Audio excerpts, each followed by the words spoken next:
بسم اللہ الرحمن الرحیم. السلام علیکم. K2 ٹیلی ویژن کے پروگرام میں آپ سب کو خوش آمدید. میرا نام ہے امین مشال. ناظرین کرام، جس طرح آپ سب کو معلوم ہے کہ ہم نے ایک سلسلہ شروع کیا ہوا ہے جس میں ہم کلائمیٹ چینج کے اوپر بات کرتے ہیں. اس حوالے سے ہم جو اس پر کام کرنے والے لوگ ہیں اس کو ہم اپنے اسٹوڈیوز بلاتے ہیں، اور اس سلسلے میں ہم نے کئی کامیاب پروگرام آپ تک پہنچائے. اس پروگرام کو آپ تک پہنچانے میں ہمارے ساتھ تعاون حاصل ہے Pakistan council of world religion کا، جو کہ خصوصی طور پہ کلائمیٹ چینج کے اوپر پاکستان میں کام کرتا ہے، اور پچھلے کئی سالوں میں کافی حد تک کامیابیاں انہوں نے حاصل کی ہے. اس موضوع پر بات کرنے کے لیے میرے ساتھ شریک گفتگو ہوں گی تین ایسے مہمانان گرامی جو مذہبی لحاظ سے اور اس کے جو معاشرتی اثرات ہے اس پر بات کریں گے. تو میں اپنے جو معزز مہمانان گرامی ہیں اس کا تعارف کرتا چلوں. قاری روح اللہ مدنی صاحب، جو کہ سابقہ منسٹر بھی رہ چکے ہیں اور چیئرمین ہے PCWR کے. سر، آپ کو خوش آمدید. Thank you. میرا دوسرا مہمان جوزف جان ہے، پادری جوزف جان، جو کہ فاؤنڈنگ ممبر ہے PCWR کے اور سینئر پریسٹ بھی ہے. سر، آپ کو بھی خوش آمدید. Thank you for your kind time. اور اس کے ساتھ حسن مدنی صاحب ہے، جو کہ لیکچرر ہے پشاور یونیورسٹی میں. وہ بھی ہمارے ساتھ اسی موضوع پہ بات کریں گے. سر، آپ کو بھی خوش آمدید. بہت بہت شکریہ. قاری روح اللہ مدنی صاحب، میں آپ سے شروع کروں گا اپنے پروگرام کا آغاز. کیا سمجھتے ہیں کہ ہم نے جو یہ سلسلہ چلایا یا ہر سال جو ہم یہ آگاہی مہم چلاتے ہیں، تو لوگوں پہ کچھ فرق پڑا ہے، اور کیا اس کے اثرات آپ کو انشاءاللہ مستقبل میں نظر آئیں گے؟ سب سے پہلے تو میں آپ کا شکریہ ادا کرتا ہوں. بہت شکریہ سر. اور جہاں تک اس موضوع کا تعلق ہے، تو جب ہم نے یہ کام شروع کیا تھا جی، تو اس وقت لوگوں کے درمیان جو ہے اور لوگوں کے اندر آگاہی بہت کم تھی. جی، اب الحمدللہ وقت گزرنے کے ساتھ ساتھ بہت زیادہ ادارے، حکومتی اور غیر حکومتی، وہ اس کام میں لگے ہوئے ہیں. جی، تو ان کی وجہ سے آگاہی بھی بڑھ رہی ہے اور اثرات جو ہیں اس کے اوپر پڑ رہے ہیں. جی، لیکن یہ مسئلہ اتنا گھمبیر ہے کہ جتنا اس مسئلے کے پیدا ہونے میں وقت لگا، اسی طرح لوگوں کو مطلب آگاہ کرنے میں بھی وقت آگاہی لگا. میں بھی وقت لگے گا اور اس مسئلے کو حل کرنے میں بھی وقت لگے گا. لیکن اس کے ثمرات وہ اچھے ہوں گے انشاءاللہ. ظاہر ہے کہ آپ دیکھیں، جب جنگ عظیم اول اور جنگ عظیم دوم ہوئی ہاں جی، تو اس میں دنیا کے ایک بہت بڑے حصے میں تباہی پھیل گئی، بالکل. اور ایسی تباہی کہ جو اس سے پہلے انسانی تاریخ میں کہیں نہیں پھیلی تھی. جی، اور جو کچھ بچ گیا تھا انہوں نے اس کو باقاعدہ ریہیبلیٹیشن اور ری پلاننگ کے نام پہ انہوں نے وہ بھی سب کچھ ہموار کر دیا. جی، جی. اور اثر نو شہروں کی انہوں نے پلاننگ تعمیری کی نو اور بنیاد بالکل. تعمیر نو کی. جی، تو اس کے بعد جو ہے تعمیر نو کے لیے ضرورت تھی بہت زیادہ تعمیراتی مواد کی. بجلی کی ضرورت تھی، اسی طریقے سے مثلا اینٹیں وغیرہ جو بنانے ان کی ضرورت تھی، سیمنٹ کی ضرورت تھی، اسٹیل کی ضرورت تھی. تو یہ ان کے لیے جو ہے نا بھٹیاں اور اسٹیل کے کارخانے ان کی ضرورت تھی. تو انڈسٹریلائزیشن جو ہے وہ شروع ہوئی. تو اس وقت سے لے کے آج تک جو ہے یہ سلسلہ چلتا رہا. جی، لیکن بہت کم لوگوں کو احساس ہوا کہ جی یہ جو انڈسٹریلائزیشن ہو رہی ہے اس کے نقصانات کیا ہیں. جی، بالکل. کسی نے اگر توجہ دلائی بھی تو دوسرے لوگوں نے اس کے اوپر یقین نہیں کیا یا اس کو اہمیت نہیں دی. بالکل. تو یہ سلسلہ اس وقت سے شروع ہوا اور آج تک جو ہے وہ جاری ہے. تو ظاہر ہے جس مسئلے کے پیدا ہونے میں اتنا وقت لگا، اس کے حل ہونے میں بھی تقریباً اتنا ہی بلکہ اس سے زیادہ وقت لگے گا. باقی جہاں تک عوام کے شعور کا تعلق ہے، آگاہی کا تعلق ہے، تو ہم سمجھتے ہیں لوگوں کے اندر جو ہے وہ آگاہی آ رہی ہے، شعور پیدا ہو رہا ہے. اور اس کا ایک عام انداز آپ دیکھیں کہ چند سال پہلے جب ہم پشاور کا اندازہ لگاتے ہیں ارد گرد مثلا یونیورسٹی روڈ پہ یا ترناف فارم پہ، تو یہاں چند ایک نرسریاں تھیں. بالکل اسی طرح. جی ہاں، لیکن اب دیکھیں آپ وہاں پہ سینکڑوں نرسری غیر معمولی. بالکل جی. ان کی تعداد، اور پھر وہاں آپ کو ہر وقت اب نظر آئے گا کہ گاڑیاں کھڑی ہیں، لوگ آ کے پودے درخت وغیرہ لے جا رہے ہیں اپنے پیسے خرچ کر کے. یہ سارے سرکاری تو نہیں ہوتے. بالکل جی بالکل. ہاں، تو یہ اس شعور کی اور اس آگاہی کی ایک دلیل ہے. واہ جی واہ جی. تو اس سے ہم اندازہ لگا رہے ہیں کہ انشاءاللہ اثرات جو ہیں وہ بھی پڑنے شروع ہو جائیں گے. پھر آپ دیکھیں کہ پشاور میں ایک چند سال پہلے ہم کسی بھی روڈ سے گزرتے تھے تو بے انتہا دھواں نظر آتا تھا. ہاں جی بالکل. اب اس میں کافی حد تک کمی آ گئی. بالکل بالکل. تو یہ وہ جو ہیں آثار ہیں جی اس آگاہی کے اور اس شعور کے. انشاءاللہ اور مزید بھی اس کے اثرات مثبت ہوتے نظر آئیں گے. پادری جوزف جان صاحب، چونکہ آپ PCWR کے فاؤنڈنگ ممبر بھی ہے، اس کا جب بنیاد رکھا جا رہا تھا تو کیا اس وقت کیا مشن کیا تھی؟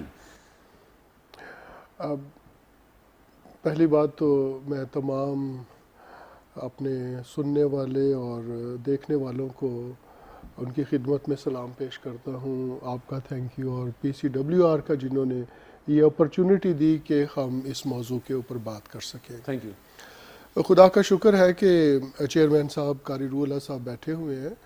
یہ جب یہ آرگنائزیشن ابتدائی مراحل میں تھی،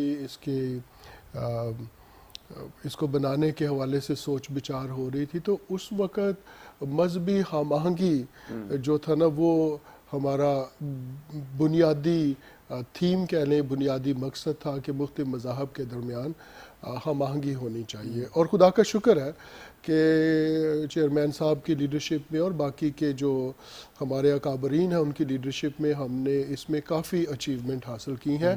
اور میں خدا کا شکر کرتا ہوں کہ جو پہلے لوگوں کے درمیان دوری تھی یا ناآشنائی تھی، اب بڑی حد تک لوگ نہ صرف ایک دوسرے کو جانتے ہیں بلکہ بہت سے ان کے جو مذہبی عقائد ہیں، ڈاکٹرنز ہیں، ان سے بھی ان کی آگاہی ہوئی ہے، جس کے لیے میں سمجھتا ہوں PCWR کو کریڈٹ جاتا ہے.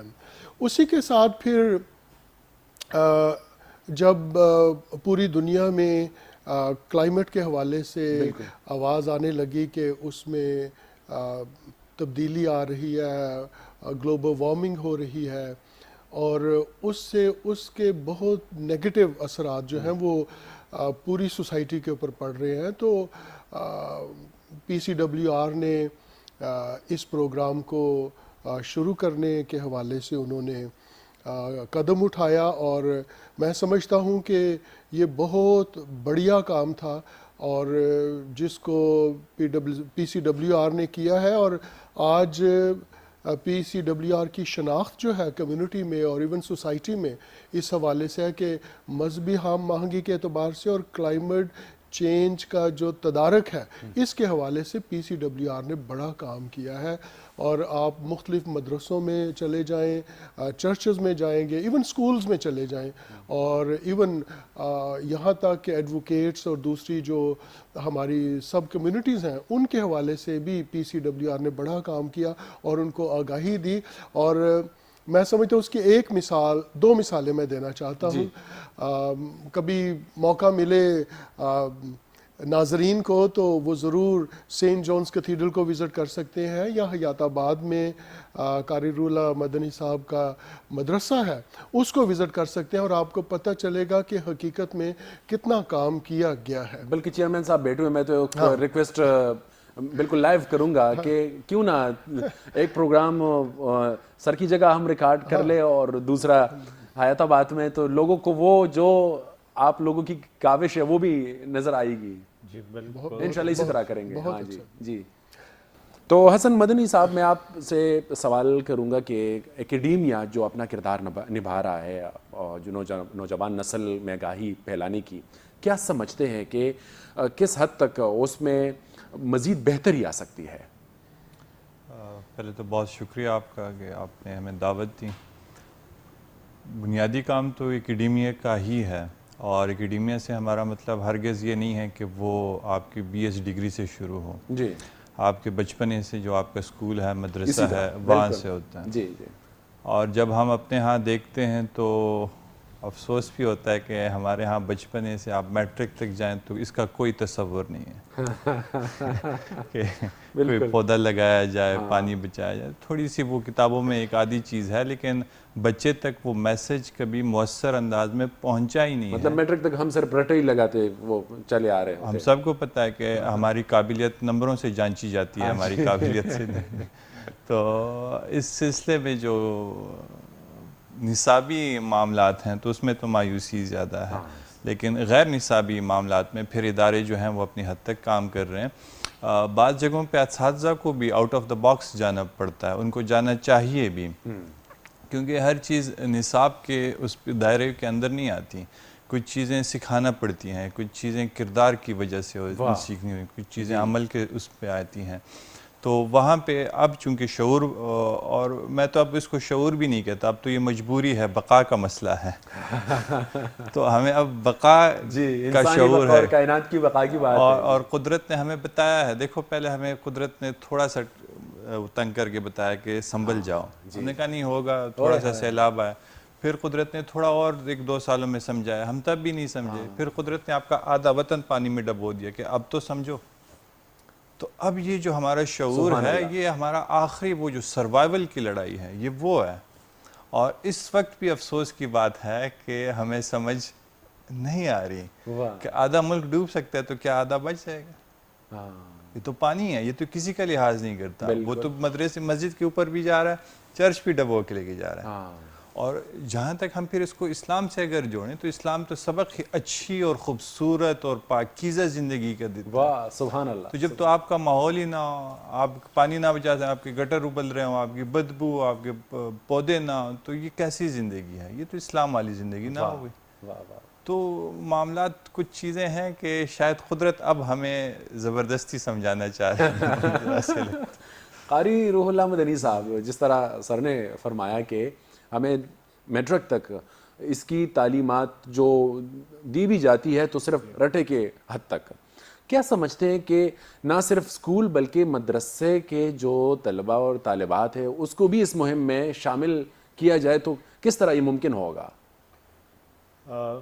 دیکھیے، پہلے بھی میں ایک پروگرام میں یہ بات کر چکا ہوں کہ یونیورسٹیز کے اندر تو انوائرمنٹل سائنسز کے نام سے باقاعدہ ڈپارٹمنٹس موجود ہیں. ہاں جی، تحقیق تو ہوتی ہے. جی ہاں جی. لیکن ضرورت اس بات کی کہ نچلے لیول سے گراس روٹ یہ کام شروع کیا جائے. اسی کی ضرورت ہے. اور شاید اس کا پھر جو ہے نا ایک نتیجہ یہ ہو کہ اتنے بڑے ڈپارٹمنٹس کی بھی ہمیں ضرورت نہیں پڑے گی. مطلب یہی ہوا کہ کچھ وہ لوگ تو جو ہائی لیول پہ ریسرچ کرتے ہیں وہ تو کرتے ہیں، لیکن اس کا ریزلٹ ہمیں نظر نہیں آ رہا. اونچے لیول پہ ہمیں صرف ریسرچ کی ضرورت ہوگی، اور وہ بھی ضروری ہے اس کام. اس کے بغیر جو ہے وہ سروائیول جو ہے وہ ممکن نہیں ہے. صحیح. میں ڈپارٹمنٹس کی اہمیت سے ہرگز انکار نہیں کرتا، اور وہ ضروری ہے. لیکن جہاں تک شعور اور آگاہی کا تعلق ہے تو اس کو نچلے لیول سے شروع کرنا پڑے گا. اور اس میں 2 چیزیں ہیں. ایک تو یہ کہ نصاب کے اندر اس کو اس بطور ایک مضمون کے شامل کیا جائے.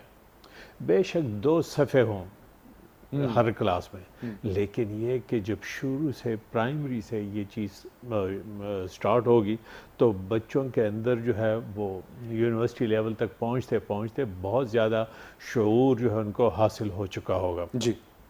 تو یہ بنیادی ایک ضرورت ہے، اور اس طریقے سے جو ہے وہ کام کرنا. جہاں تک ایک دوسری بات آپ نے کہا مدارس کا اور دینی اداروں کا تعلق ہے، تو ہم آلریڈی کام کر رہے ہیں.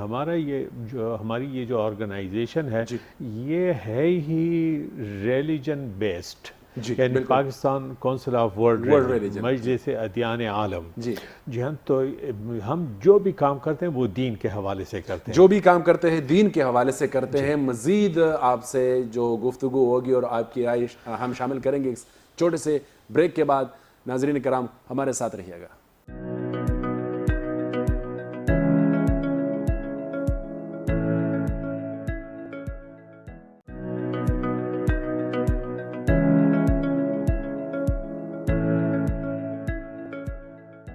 جی ناظرین، بریک کے بعد ایک بار پھر آپ کو خوش آمدید کہتے ہیں. بریک پر جانے سے پہلے قاری روح اللہ مدنی صاحب اس گفتگو اور جو موضوع ہماری چل رہی ہے اس پر گفتگو فرما رہے تھے. تو سر آپ کی بات جہاں سے کاٹی تھی وہی سے. میں عرض کر رہا تھا کہ ہمارا جو بھی کام ہے یہ دین کے حوالے سے وہ کیسے 2 طریقوں سے.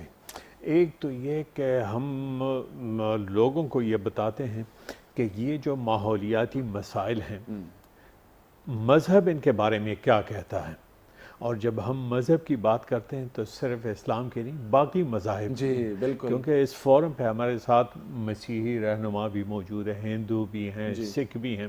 تو ان میں سے ہر ایک اپنے اپنے مذہب اور مذہبی تعلیمات کی روشنی میں جو ہے وہ بتاتے ہیں کہ جی ہمارے مذہب کے اندر یہ لکھا ہوا ہے، ماحول کے بارے میں یہ لکھا ہوا ہے، وہ سب کچھ بتاتے ہیں. اور دوسری بات یہ کہ ہم اس کے لیے جو ہے وہ مذہبی رہنماؤں کو متحرک بھی کرتے ہیں. ایک بات جو ہے آپ عام آدمی کی زبان سے سنیں گے اس کا بھی ایک اثر ہوتا ہے، لیکن وہی بات جب کسی مذہبی رہنما کی زبان سے آپ سنیں گے تو اس کی اہمیت بڑھ جائے گی. بالکل. تو اس وجہ سے ہمارے ساتھ اس فورم پہ تمام مذاہب کے جو علماء ہیں اور ریلیجیس لیڈر ہیں تو وہ جو ہے اس میں ہمارے ساتھ شریک ہیں. اور ہم صرف یہ جو ہے نا یعنی صرف میڈیا تک نہیں بلکہ ہم مدارس کے اندر جا کے، چرچز کے اندر جا کے اور اسکولوں کے اندر جا کے ہم نے پروگرام کیے ہیں. پشاور کے اندر کئی ایسے مدارس ہیں جہاں پہ ہمارے پروگرام منعقد ہوئے ہیں. اور اسی طریقے سے چرچز کے اندر بھی انہوں نے اسائنمنٹ بھی دی جاتی ہے کہ آپ جا کے وہ پودے اگائے یا دوسرے جو صفائی کے. جی ہاں. اچھا. اور اس میں باقاعدہ ظاہر ہے کہ جب مدرسے کے اندر اس قسم کا پروگرام ہوگا تو دینی رہنمائی مخاطب کریں گے لوگوں کو اور وہ دین کی روشنی میں بات کریں گے. اسی طریقے سے جب چرچ کے اندر پروگرام ہوگا تو وہاں پہ بھی مذہبی رہنما. اور پھر اس کا ایک انداز یہ بھی ہے کہ مثلاً چرچ کے اندر پروگرام ہو رہا ہے تو اس میں صرف مسیحی حضرات نہیں بلکہ مسلم، ہندو، سکھ وہ بھی اس میں شریک ہوتے ہیں. اسی طریقے سے کسی مدرسے میں پروگرام ہوتے ہیں تو وہاں پہ بھی دوسرے مذاہب کے لوگ آتے ہیں. تو ہم نے یہ طریقہ اختیار کیا اور اس کے اندر جو اس کے بڑے اچھے ثمرات آ رہے ہیں الحمدللہ. جو بھی مذہبی ادارے ہیں، تعلیمی ادارے ہیں، وہاں اب جو ہے وہ خصوصی طور پہ شجرکاری کے اوپر اور پانی کے استعمال کے اوپر بہت زیادہ توجہ دی جا رہی ہے. زبردست. پادری جوزف جون صاحب، میں آپ کا رائے اس میں شامل کروں گا کہ جو PCWR ہے تو احاطہ کیا ہے آپ کا؟ کوئی حد ہے آپ کے یہ کہ صرف خیبر پختونخوا کے حد تک آپ کام کر رہے ہیں کہ نہیں پورے پاکستان میں آپ آگاہی پھیلا رہے ہیں؟ ویسے تو ہم میڈیا کے تھرو نیشنل اور انٹرنیشنل جتنے وہ فورم پہ ہمیں سنا اور دیکھا جا رہا ہے، ہم میڈیا کے تھرو تو جا رہے ہیں لیکن فزیکل میں بات کروں جو بنیادی کام PCWR کا ہے وہ انہوں نے جو اپنے سامنے ایک ٹارگٹ رکھا ہے وہ KPK ہے. اور KPK میں خصوصی طور پہ جو 3 بڑے ڈسٹرکٹس ہیں، پشاور ہے، چترال ہے، سوات ہے، اس طرح سے ان کو فوکس کیا گیا ہے. اور خدا کا شکر ہے کہ جب بھی اس طرح کا سلسلہ ہوتا ہے کہ PCWR کی طرف سے ہم مختلف شہروں میں جا کر وہاں لوگوں کو آگاہی دیتے ہیں تو اس کے ثمرات بڑے پازیٹیو ہیں. دیکھیں یہ ایشو ہے اور پورے معاشرے کو اس نے اپنی لپیٹ میں لیا ہوا ہے. اور صرف پاکستانی معاشرے کی نہیں بلکہ تھرو آؤٹ دا ورلڈ دیکھ لیں اور ہر طرف ہمیں یہ پتہ چلتا ہے طوفان آ رہے ہیں، کبھی بارشیں زیادہ ہو جاتی، کہیں پہ بارشیں ہوتی نہیں ہیں، اور یہ ساری جو کلائمیٹ چینج ہے یہ میں سمجھتا ہوں انسان کی اپنی کوتاہیوں کی وجہ سے ہے، اور میں سمجھتا ہوں کہ ہمیں اس کو ریکگنائز کرنا چاہیے، اپنی کوتاہی غلطی کو ریکگنائز کرنا چاہیے. اور میں اکثر چرچ میں بھی بات کروں یا کسی مدرسے میں بھی جا کے بات کروں تو میں اس حوالے سے شروع کرتا ہوں کہ خدا نے جو اس دنیا کو بڑا خوبصورت بنایا، اور جب ہم بائبل مقدس کا مطالعہ کرتے ہیں تو ہمیں پتہ چلتا ہے کہ پیدائش کی کتاب اس کے پہلے باب میں جب خدا اس پوری کائنات کو بناتا ہے، فضا کو بناتا ہے، خدا نیر سورج چاند ستاروں کو بناتا، خدا پودوں کو بناتا، جانوروں چرند اور پرند کو بناتا، تو جو چیز بنائی تو خدا نے آخر میں یہی کہا اچھا ہے، اچھا ہے، اچھا ہے. اور پھر خدا نے انسان کو بنایا، اور پھر انسان کو خدا نے یہ اختیار دیا، اس کو اتھارٹی دی، اس کو کسٹوڈین مقرر کیا، کیونکہ بنیادی طور پہ تو اس پوری کائنات کا مالک خدا ہے، اور خدا نے انسان کو کسٹوڈین بنایا کہ یہ سارا جو پوری کائنات ہے، آپ کا کام ہے کہ آپ اس کی دیکھ بھال کریں، اس کا خیال رکھیں.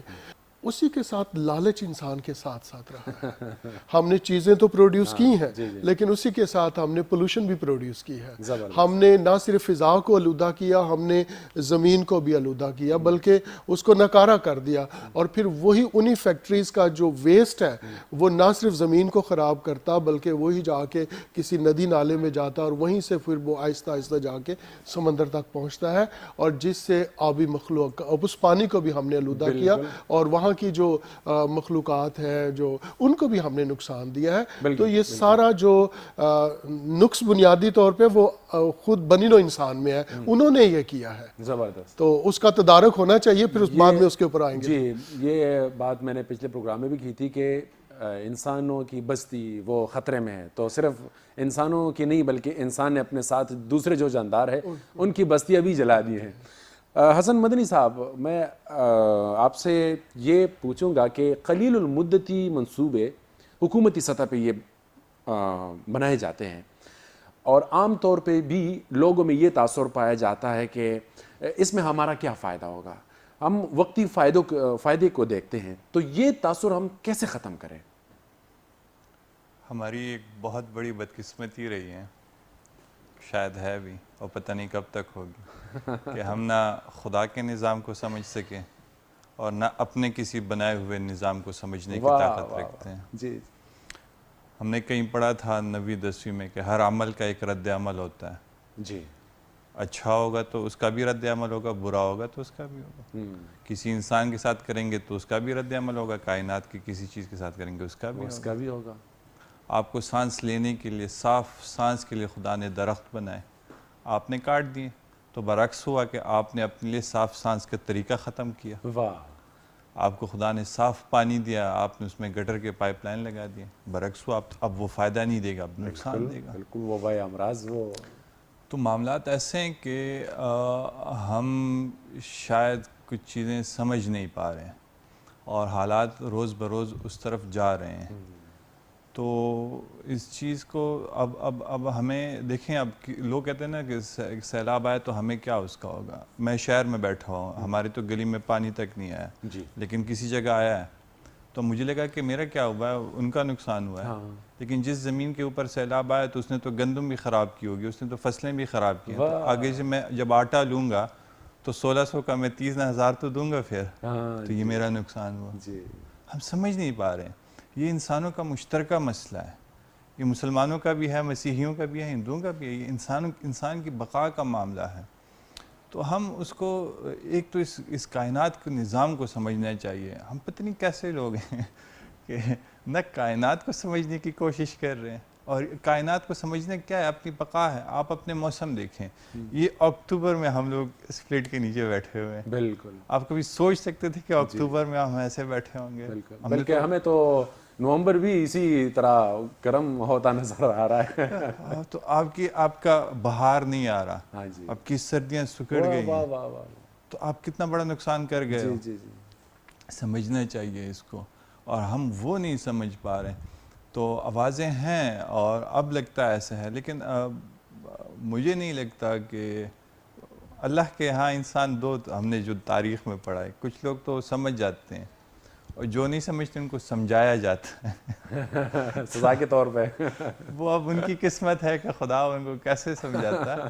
بہرحال ہم بڑے نازک اس میں ہیں. تو کیا آپ سمجھ رہے کہ نصاب میں کچھ وہ کمی ہے؟ وہ تو ہے ہی، ظاہری بات ہے.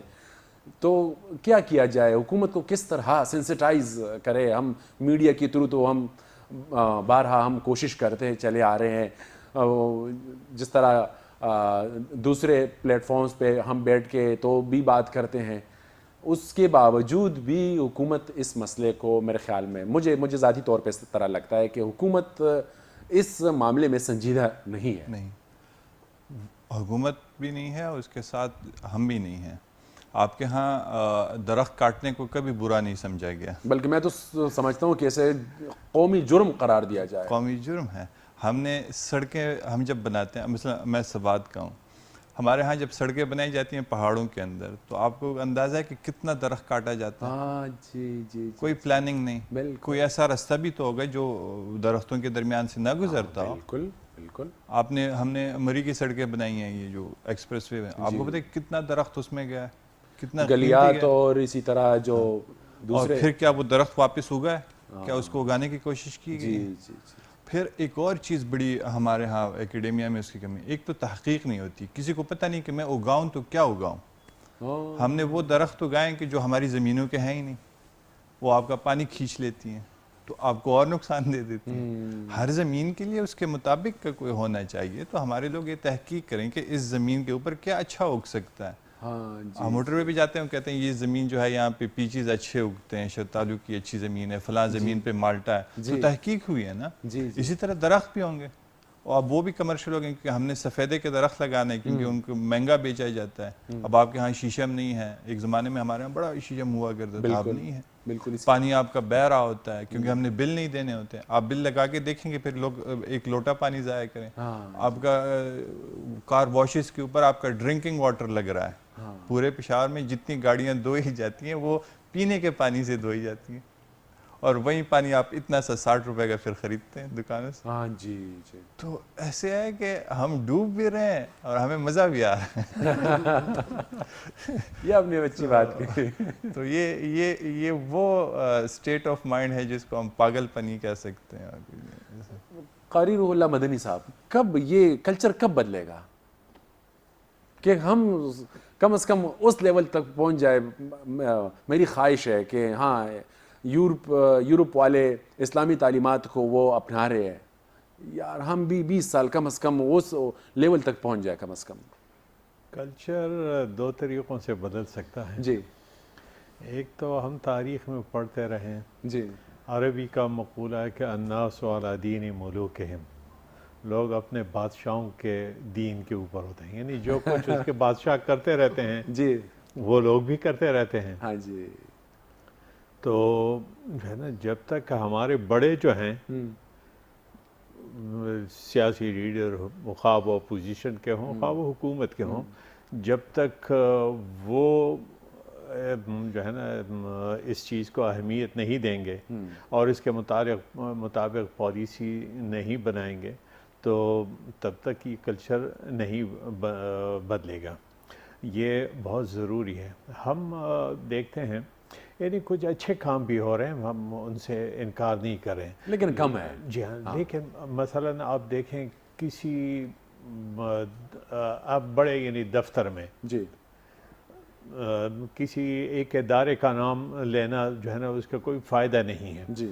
لیکن جو بڑے بڑے دفاتر ہیں، ادارے ہیں، حتیٰ کہ پارلیمنٹ ہاؤسز جو ہیں، اسمبلیز ہیں، وہاں پہ دیکھیں تو آپ اندر جائیں تو بے تحاشا لکڑی کا استعمال اس کے اندر ہوا ہے. بالکل.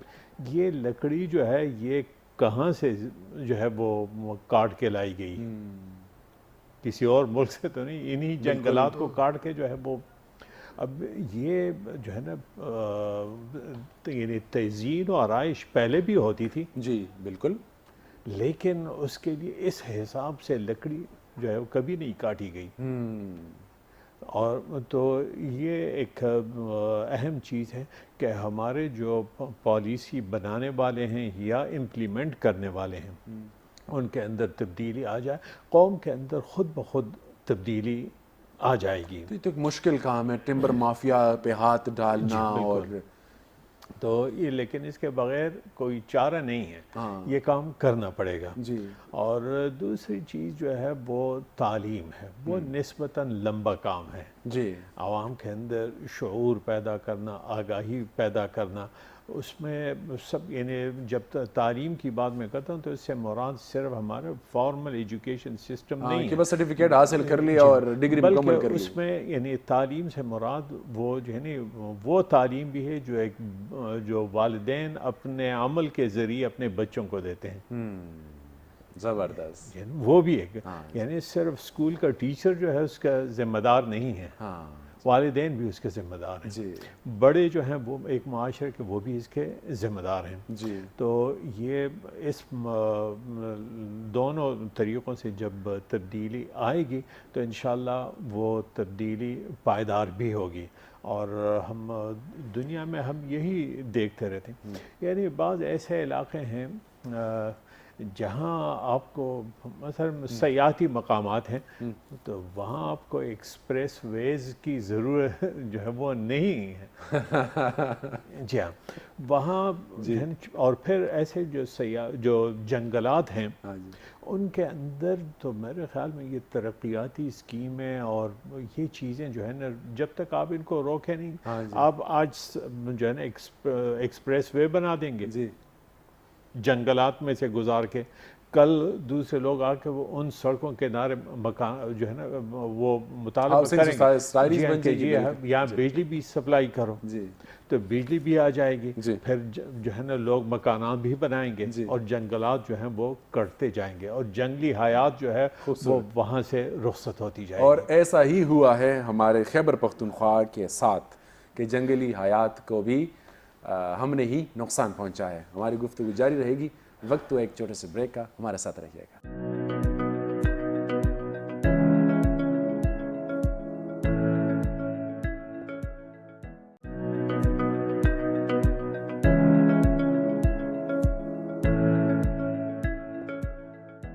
جی ناظرین، ویلکم بیک۔ ہماری گفتگو کلائمیٹ چینج کے اوپر جاری ہے۔ جوزف جان صاحب، پادری جوزف جان صاحب، میں آپ کا رائے اس میں شامل کروں گا کہ سیاسی ترجیحات اگر ہم دیکھیں تو وہ مکمل طور پہ الگ ہیں۔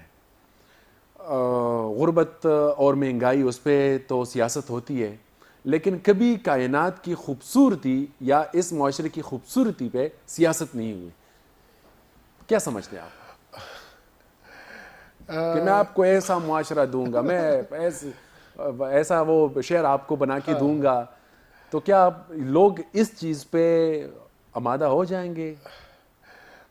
میرا خیال ہے کہ جتنی بھی پولیٹیکل لیڈرشپ ہے جی، ان کو بڑی دیانتداری کے ساتھ اپنی ذمہ داری کو لینا ہے۔ جی، دیکھیں ایک بات تو یہ ہے کہ ہم اس بات کو یاد رکھیں، بائبل مقدس یہ کہتی ہے کہ خدا نے انسان کو اپنی شبیہ پہ بنایا، اور شبیہ کا قطعاً یہ مطلب نہیں ہے کہ کہیں خدا کی شکل میری طرح کی ہے۔ شبیہ کا مطلب یہ ہے کہ خدا نے اپنی خوبیاں انسان کے اندر ڈالی ہیں، چند خوبیوں کے علاوہ۔ مثال کے طور پہ جو گناہ معاف کرنا یہ صرف خدا کی خوبی ہے، ہر جگہ پہ موجود ہونا یہ خدا کی خوبی ہے، یہ انسان کے پاس نہیں ہے، اور بھی اس طرح سے 3-4 اور خوبیاں ہیں، باقی ساری خوبیاں خدا نے انسان کے اندر ڈالی ہیں۔ تو اس سے خدا کا اور انسان کا ایک ریلیشن شو ہوتا ہے کہ خدا نے انسان کو اپنی شبیہ پہ بنایا، تو جو پھر کریٹر کرتا ہے نا کریشن کو وہ کرنا چاہیے۔ تو جب کریٹر جو خالق ہے، جو اس ساری کائنات کو پیار کرتا ہے اور اس نے اس کو اتنا خوبصورت بنایا، تو جو انسان بھی مخلوق ہے اور پھر خدا نے تو اس کو کسٹوڈین بنایا ہے، اس کو یہ ذمہ داری دیا ہے کہ وہ اس کی نگہبانی کرے، تو پھر انسان کو بھی اس ذمہ داری کو لینا ہے کہ جس طرح خدا نے اس جگہ کو خوبصورت بنایا، ہم اس کو کنٹینیو کریں، اس کو آگے کر سکیں۔ میں ایک چھوٹی سی مثال دے کر میں دوسرے پوائنٹ پہ آؤں گا۔ جی، جی، میں ایک چھوٹی سی بات، میں 98 میں فرانس میں اسٹڈی کر رہا تھا، تو ایک میں پاکستانی ماحول سے گیا تھا، 98 کی بات ہے، تو ایک لڑکی تھی میری کلاس فیلو تھی، وہ ایک دن ہم بیٹھے چائے پی رہے تھے تو مجھے کہنے لگی کہ جوزف میں نے ول کی ہے کہ جب میں مر جاؤں تو میری باڈی کو کریمیٹائز کیا جائے، جلایا جائے، اچھا جلایا جائے. تو میں ایک ڈیفرنٹ ماحول سے گیا ہوا تھا، مجھے یہ بہت عجیب لگا. میں نے اس کو کہا کہ یہ کیا آپ بات کر رہی ہو؟ تو اس نے پھر مجھے کہا کہ اس لیے میں نے یہ ول کی ہے کہ جو میرے باڈی میں جرمز ہیں وہ اگلی جنریشن تک منتقل نہ ہو. اچھا تو وہ اتنی فکر کرتی ہے اگلی جنریشن کی کہ جو خدا نے ہمیں یہ اتنا خوبصورت ماحول دیا ہے، ہم کل اگلی جنریشن کو کیا دے کے جائیں گے؟ کیا وہ پھر ہمیں باتیں کریں گے نا؟ ہمیں کس نام سے یاد کریں گے کہ سارا کچھ انہوں نے تباہ کر دیا اور ہمیں یہ دے دیا؟ تو آئی تھنک ایک بات تو ہمیں یہ سوچنا ہے. دوسری بات جو میں کہنا چاہتا ہوں وہ یہ ہے کہ ہم یہ کہتے ہیں کہ خدا یہ کہتا ہے، خدا یہ کہتا ہے، خدا یہ کہتا ہے. کاش کہ ہم یہ کرنے لگ جائیں کہ خدا نے یہ کہا ہے اور میں یہ کرتا ہوں. تو اگر ہم یہ کرنے لگ جائیں تو پھر فرق پڑے گا. صرف یہ نہیں ہے کہ ہم صرف لوگوں کو بتائیں کہ خدا نے یہ کہا ہے، خدا یہ کہتا ہے، خدا یہ کہتا ہے. نہیں، میں وہ کرتا ہوں جو خدا نے کہا ہے. تو اگر ہماری اس طرح کی اپروچ ہو تو میں سمجھتا ہوں پھر حالات بدل سکتے ہیں اور بہتری کی طرف آ سکتے ہیں. اور پھر جو ہماری پولیٹیکل لیڈرشپ ہے ان کو بھی ان دونوں حوالوں کو لینا ہے کہ خدا نے ہم اس کی وہ کریٹر ہے نا، تو ہمارے اندر اس کی خوبیاں ہیں، تو ہم ضرور، اس نے اس کائنات کو خوبصورت بنایا تو ہم بھی اس کی خوبصورتی کو بحال رکھیں، جتنا نقصان ہوگا ہم اس کو بہتر کر سکیں. اور دوسری بات یہ ہے کہ ہم یہی نہ صرف کہیں کہ خدا یہ کہتا ہے، ہم یہ کہیں کہ جو میں کرتا ہوں یہ خدا نے مجھے کہا ہے اور میں یہ کرتا ہوں. اللہ کا فرمان اور ہماری حد درجہ نافرمانی. حسن مدنی صاحب کیا کہیں گے اس فرمانی اور نافرمانی پہ کہ ہم اس حد تک جا چکے ہیں کہ اللہ کا فرمان ہم نہیں مانتے؟ اصل میں یا اس میں کوتاہی ہوتی ہے؟ ہم سمجھے نہیں، اور مجھے شاید ذاتی طور پہ لگتا ہے، شاید یہ غلط بھی ہو، ہم تک خدا کا پیغام جو ہمارے رہے ہیں بڑے اس طرح سے پہنچا بھی نہیں پائے.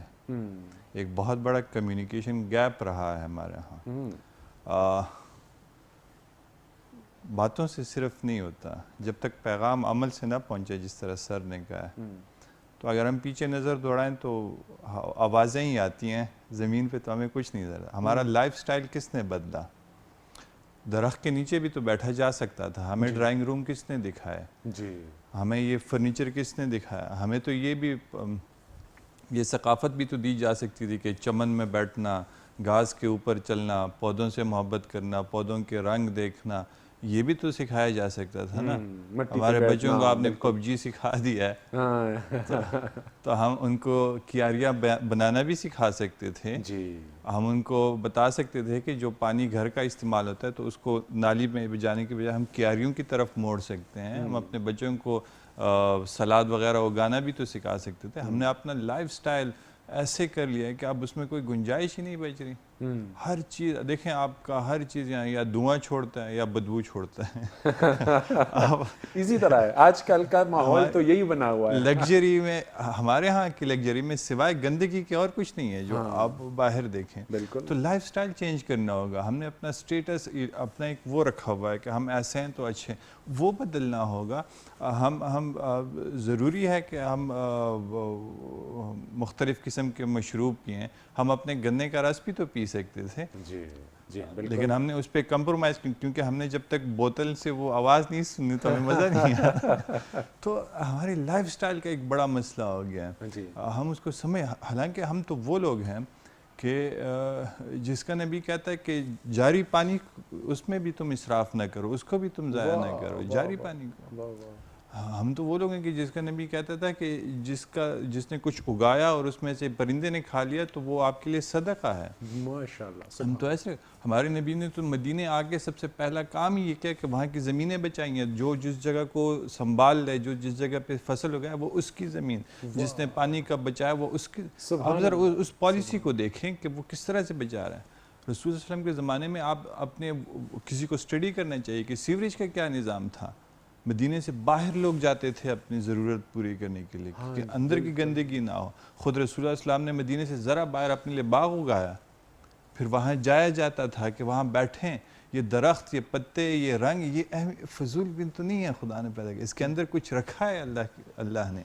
ہم نے وہ چیز نہیں سمجھی, اور یہ کوشش اس زمین پہ ہوتی ہے کہ جہاں پہ کوئی چیز اگتی ہی نہیں ہے. آپ ذرا یہ دیکھیں کہ رسول اتنی کوشش کرتا ہے. اچھا. اور پھر یہ بھی کہتے ہیں کہ اگر تم میں سے کوئی شخص ایسی حالت میں ہو کہ وہ پودا لگا رہا ہو بیج اور قیامت آ جائے اور اس کے پاس اتنا وقت ہو کہ یہ وہ پودا لگا سکے تو اس وقت بھی وہ پودا لگا کے ہی اٹھیں. آپ اتنا زبردست اپنا لٹریچر, اپنا ادب رکھتے ہیں, اسلامی تہذیب رکھتے ہیں, اور اب آپ دیکھیں کسی کو پرواہ نہیں ہوتی. آپ میں شرطیں کہتا ہوں, آپ ذرا باہر سڑک پہ نکلیں, کسی درخت کو کاٹیں, کوئی آپ کو روکنے والا نہیں ہوگا. کہتا تسک ہے یار, متعلقہ ادارے بھی بالکل کچھ نہیں ہے. ہزاروں درخت آئیں گے جائیں گے. ہمیں یہ چیزیں اب ہماری لائف سٹائل کے اندر ہے ہی نہیں, کیونکہ ہم لکڑیاں جلا نہیں رہے. ہمیں لوگوں کو بتانا ہوتا ہے کہ یہ فلاں صوفہ جو ہے یہ فلاں علاقے سے ہم فلاں لکڑی کے لے کے آئے. اب ہم فیشن بن گیا کہ ہم لوگوں کو دیں. تو یہ چیزیں میرے گھر میں شیشم کے وہ فرنیچر ہے, آپ کا ہے کہ نہیں, لائف سٹائل بھی ہم اس کا رکھتے ہیں نا. آپ کے بیڈز ایسی لکڑیوں کے بنے ہوتے ہیں, پتہ نہیں اس پہ کوئی سوتا بھی ہے کہ نہیں. ہاں جی, کیکر کا وہ گلو اسٹینڈرڈ. یہ آپ دیکھیں نا, اب تو لوگ کیسے اس طرف آئیں گے.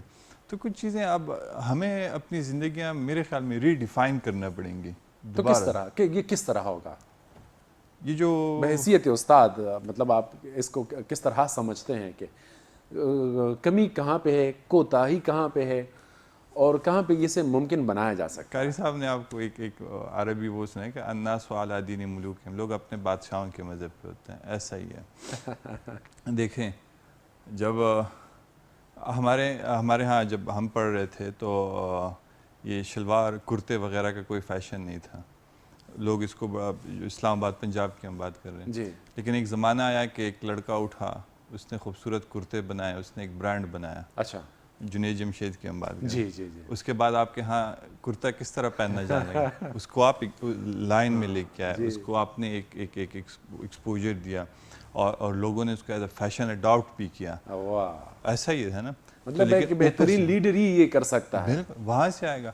آپ جب آپ کے بڑے مثلا ہمارے بڑے جو ہیں وہ اگر اپنی میٹنگز کے اندر 3 پیس پہننے لگ جائیں تو نیچے والے بھی پہنتے, کیونکہ ان کو دیکھ کے ہوتا ہے. قدیم جو اسپین تھا اس کے اندر مسلمان مسیحیوں کے ساتھ رہتے تھے اور یہودیوں کے ساتھ بھی تھے.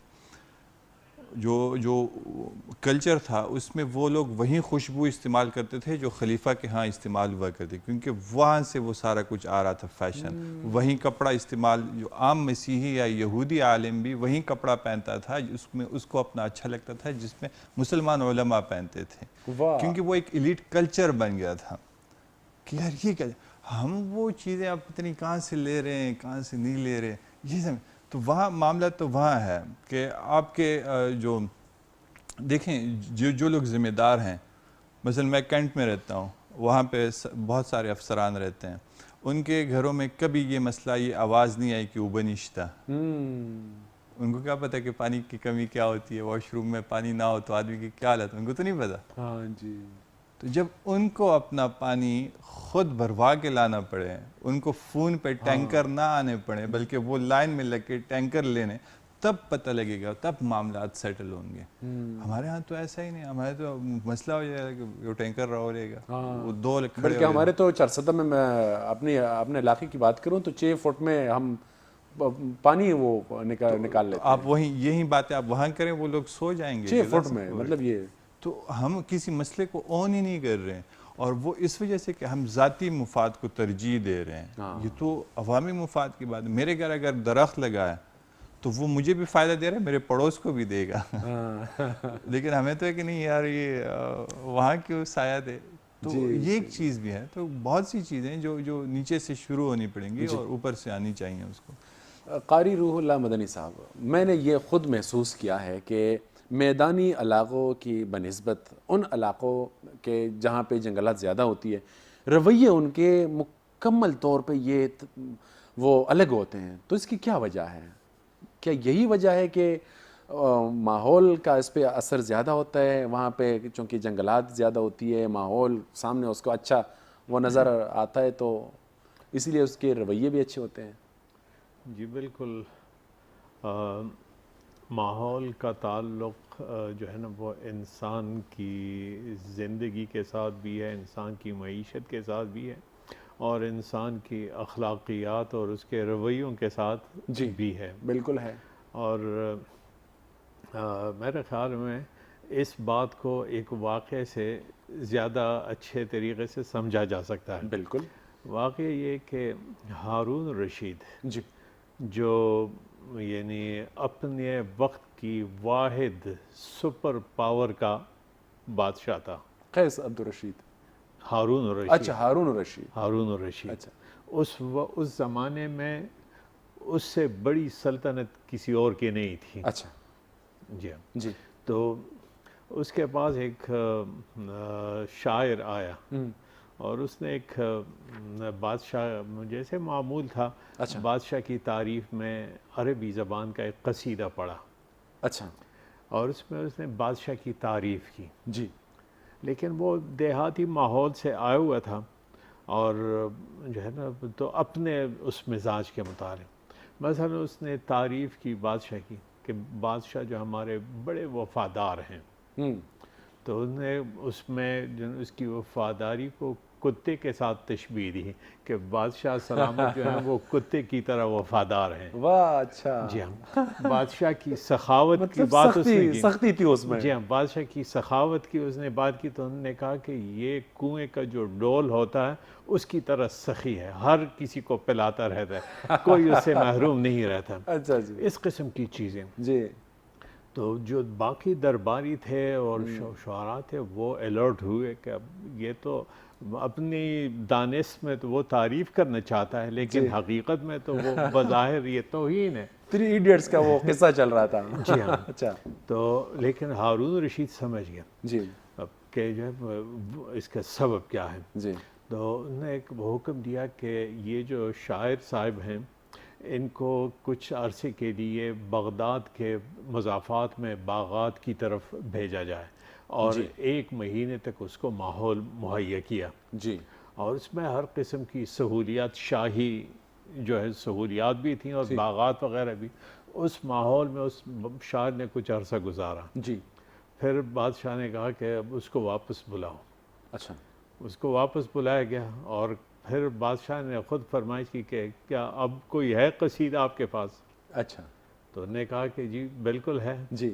اور انہوں نے ایک قصیدہ جو ہے وہ پڑھا.